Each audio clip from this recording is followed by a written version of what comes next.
మళ్లీ అధికారంలోకి వచ్చిన దాఖలాలున్నాయి. అయినప్పటికీ పాలకులు అదే పాత బాటలో పయనిస్తూ రాజకీయ పబ్బం గడుపుకుంటున్నారు. పాలనపై దృష్టి పెట్టాల్సిన పాలకులు ప్రత్యర్థులను ఎలా ఇబ్బంది పెట్టాలనే అంశంపైనే ఎక్కువ ఫోకస్ చేస్తున్నారు.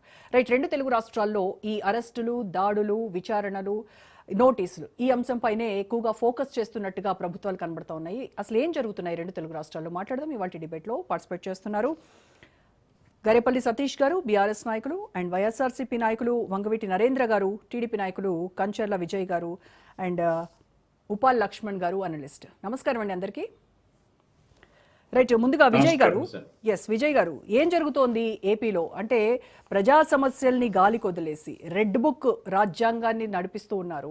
మీరు ఎవరెవరినైతే టార్గెట్ చేశారు వాళ్ళందరినీ కూడా వదిలిపెట్టే ప్రసక్తే లేదు అని చెప్పేసి వాళ్ళని ఈ ఒక అంశంలో దొరికారు అని అంటే ఇంకా రెడ్ బుక్ లో రాసుకున్నట్టుగా వాళ్ళని అరెస్ట్ చేయించడము, ఈ రెడ్ బుక్ రాజ్యాంగం తప్ప ప్రజాపాలనపై ఫోకస్ చేయట్లేదు.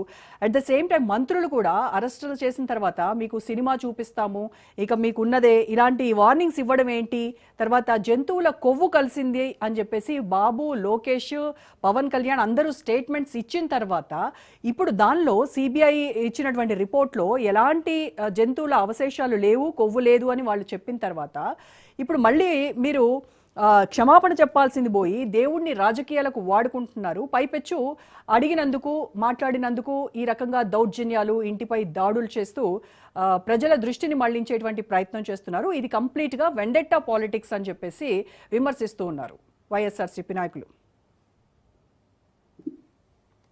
ఇప్పుడు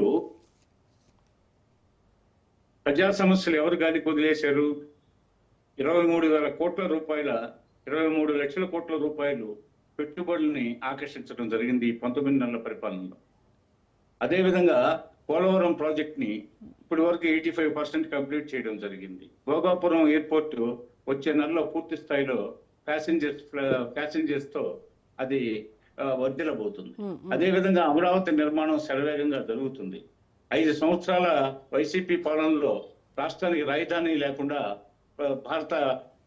భారతదేశ చిత్రపటంలో ఆంధ్రప్రదేశ్కి రాజధాని లేకుండా చేసిన చరిత్ర వాళ్ళది.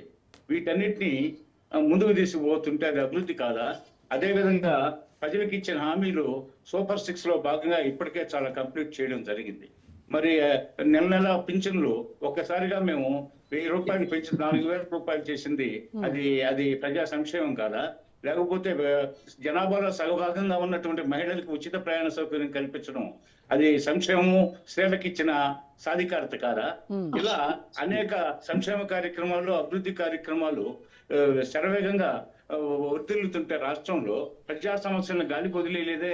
కక్షలు, కార్పణ్యాలకి ఆలవాలం మా పార్టీ కూటమి అనుకుంటే ఎప్పుడో 19 మాసాల నాడు అధికారంలోకి వచ్చినప్పుడే మేము వాళ్ళందరినీ అరెస్టులు చేయించడం, దాడులు చేయించడం అలాంటివన్నీ ఉండలేదు కాదు. ఇది కక్ష తీర్చుకునే ప్రభుత్వం అయితే అలా చేయదు. మేము పూర్తిగా వ్యవస్థల్ని నిర్వీర్యం చేశారు. 5 సంవత్సరాల్లో ప్రజాస్వామ్యం నిర్వీర్యం అయిపోయింది కాబట్టి మరలా తిరిగి వాటికి జవజీవాలు కల్పించాలా, పునరుజ్జీవనం తేవాలా, పునర్నిర్మాణం గాడి తెప్పిన ఈ రాష్ట్ర అభివృద్ధికి పునర్నిర్మించాలనే ఉద్దేశంతో మేము 19 మాసాలుగా ఎంతో సహనంతో ఉన్నాం. దర్యాప్తు సంస్థలు, ముఖ్యంగా సుప్రీంకోర్టు డైరెక్షన్ లో సిట్ ఏర్పాటైతే ఆ సిట్ ఇచ్చిన నివేదికని తప్పుదారి పట్టించే విధంగా వాళ్ళకు అనుకూలంగా ఇందులో జంతువుల కొవ్వు కలవలేదు, పోతే కల్తీ జరగలేదని చెప్పి అసత్య ప్రచారాలు చేస్తున్నారు. పేజీ నంబర్ 35లో కానీ, పేజీ నంబర్ 65, 66లో కానీ, పేజీ నంబర్ 210లో కానీ మొత్తం ఆ సిట్ ఇచ్చిన నివేదికలు అంశాలు క్లియర్ కట్ గా పోతే అసలు కల్తీ నెయ్యి కాదు, అది అసలు నెయ్యే లేదు. పాల డైరీ బోలే బాబాకి అసలు పాల డైరీయే లేదు, గేదెలు లేవు, ఆవులు లేవు, ఏమి లేకుండా ఎక్కడో యూపీలో, ఆంధ్రప్రదేశ్ లో క్షీర విప్లవం వర్ధిల్లుతుంది. అనేక డైరీలు ఉన్నాయి. ఆంధ్రప్రదేశ్ లో చాలా కుటుంబాలు బ్రహ్మాండంగా పాడి పరిశ్రమ మీద జీవిస్తున్నాయి. రోజు పాల కేంద్రాలకు బూతులకు పోయేసి పాలు పోస్తున్న పరిస్థితులు. ఆంధ్రప్రదేశ్ లో బ్రహ్మాండమైన పాలు ఉన్నాయి, ఆవు పాలు ఉన్నాయి, గేదె పాలు ఉన్నాయి.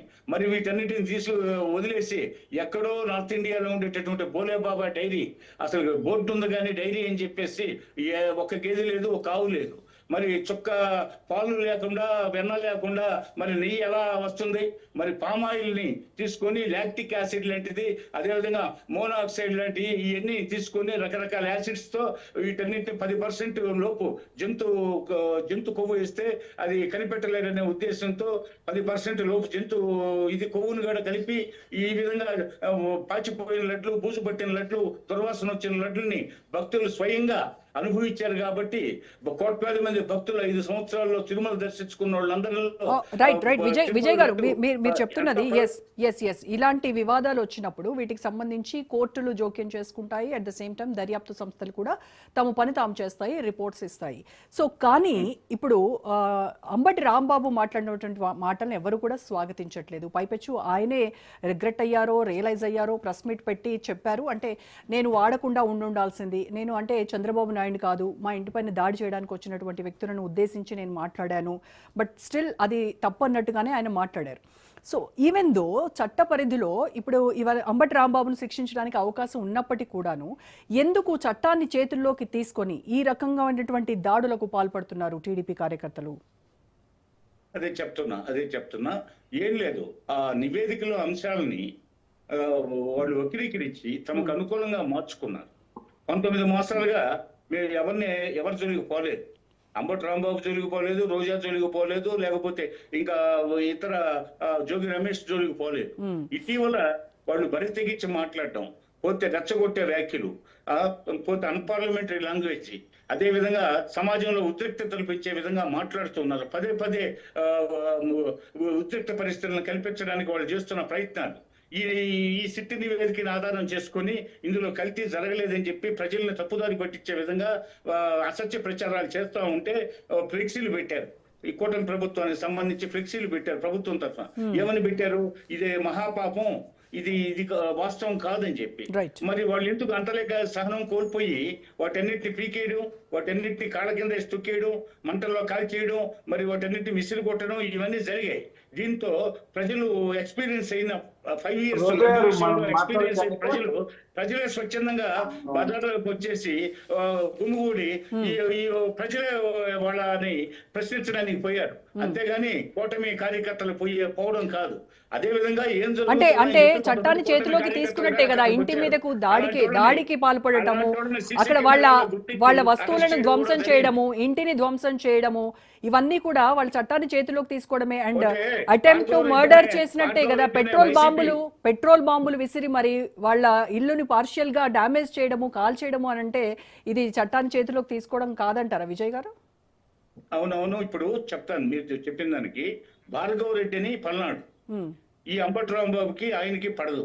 వైసీపీలో లీడర్ అయిన భార్గవ రెడ్డి, మరి ఆయనకి సంబంధించిన మనుషులు ఆల్రెడీ అక్కడ ఉన్నట్టు పోలీస్ గార్డ్ ఐడెంటిఫై చేసింది. వాళ్ళ కోసం వెతుకుతున్నారు. మరి అంటే సందట్లో సడేమి అన్నట్లుగా ఎప్పుడైతే ప్రజలు స్వచ్ఛందంగా పోయి అంబటి రాంబాబుని నిలదీసి మీరు పోయి చేసిన తప్పుడు పని అయితే దాన్ని సర్దిద్దుకోకుండా మళ్ళా ప్రభుత్వం మీద మీరు అసత్య ప్రచారం చేయడమే కాకుండా మళ్ళీ వెంకటేశ్వర స్వామి గుడిలో శనివారం రోజు మీరు ప్రక్షాళన అని చెప్పే కార్యక్రమం పెట్టించి సమాజాన్ని తప్పుదావ పట్టిస్తున్నారు. మీరేమో దాడికి వెళ్ళింది టీడీపీ కార్యకర్తలు కాదు, ప్రజలు వెళ్లారు అని చెప్తున్నారు. కానీ అక్కడ గల్లా మాధవి ఆధ్వర్యంలోనే ఇవన్నీ జరిగాయి అని వాళ్ళు ఆరోపిస్తున్నారు. ఈ గందరగోళం మధ్య టీడీపీ వాళ్ళు అక్కడ చేరారు, జనసేన వాళ్ళు చేరారు, టీడీపీ వాళ్ళు అంతా చేరారు. ఏం జరుగుతుందో చూశారు. నిజమే కదా, ప్రజలు స్వచ్ఛందంగా అనుభవించారు కదా 5 సంవత్సరాలు. తిరుమలలో లడ్డు ప్రసాదాలు, కల్తీ నెయ్యి, ఇవన్నీ వార్తలు పరంపరగా వస్తా ఉంటే చూశారు. ఆ లడ్డులు తెచ్చుకున్న బూజు పట్టిని పాసిపోయిన ఇవన్నీ చూశారు కదా అని చెప్పేసి వాళ్ళు ప్రశ్నించడంలో తప్పే ఉందని చెప్పేసి అక్కడ ఎమ్మెల్యే గల్లా మాధవ్ కూడా పోతే ప్రశ్నించడానికి వెళ్ళారు. అప్పుడు భార్గవ రెడ్డి మనుషులు, పల్నాడుకు సంబంధించి వైసీపీ భార్గవ రెడ్డి మనుషులు సందట్లో సడేమే అన్నట్లుగా వాళ్ళు వచ్చేసి అక్కడ దౌర్జన్య కాండలో పాల్గొని అదంతా టీడీపీ మీద పడుతుంది, కూటమి మీద పడుతుంది అని చెప్పేసి ఒక ఎత్తుగడలో భాగంగా వాళ్ళు ఆ విధంగా చేసి మా మీద నెట్టారు. సో వాళ్ళ పైన వాళ్ళే దాడి చేసుకొని దీన్ని జైలు నుంచి రాగానే Yes. జైలు నుంచి రాగానే ఆయన తొడలు కొట్టడం, మేసం దవ్వడం, వారం రోజులు టైం ఇస్తున్నా, చంద్రబాబు నాయుడు నాకు క్షమాపణ చెప్పాలా, లోకేష్ బాబు క్షమాపణ చెప్పాలా, గతంలో చూశారు కదా నా దండయాత్ర, ఈసారి కూడా వారం రోజుల్లో మీరు క్షమాపణ చెప్పకపోతే నేను తిరిగి మీ మీద దాడి చేస్తాను, సిద్ధమా అని చెప్పేసి Right. గతంలో ఎలక్షన్ ముందు వాళ్ళు సిద్ధం యుద్ధం అని చెప్పి ప్రకటించారే, వైనాట్ 175 అని. Right. ఆ రీతిలో వాళ్ళు జోగి రమేష్ ఇష్టారాజ్యంగా అంటే వాక్ స్వాతంత్రం ఉందని, సభా స్వాతంత్రం ఉందని, రాజ్యాంగం ప్రసాదించిన ప్రాథమిక హక్కులను భంగపరుస్తూ దుర్వినియోగం చేస్తూ జోగి రమేష్ మాట్లాడిన మాటలు శనివారం రోజు Right అండి, right. విజయ్ గారు, yes, yes. కోపోద్రిక్తులైనటువంటి ప్రజలంతా గుమ్ముకోవడం జరిగింది. Right, అదే విజయ్ భాస్కర్ గారు, yes, కోటి కార్యకర్తలు కూడా అక్కడ చేరుకున్నారు. Yes. పెట్రోల్ So, పంపులు YSRCP వాళ్ళంతా నాయకులే మొదటి నుంచి దుష్ట శక్తులుగా ప్రజానీకంలో నోటోరియస్ పీపుల్ గా గుర్తింపు పొందిన వాళ్ళు ఇలాంటప్పుడు చొక్కాలు దించుకుంటారు, వాళ్ళే చొక్కాలు దించుకుంటారు. రైట్ ఓకే విజయ్ భాస్కర్ గారు, ఇంకా మిగతా గెస్ట్లు కూడా మాట్లాడాల్సి ఉంది. రైట్, మీరు ఏం చెప్పదలుచుకున్నారో అర్థమైంది. ఎస్, వైసీపీ నాయకులు వాళ్ళ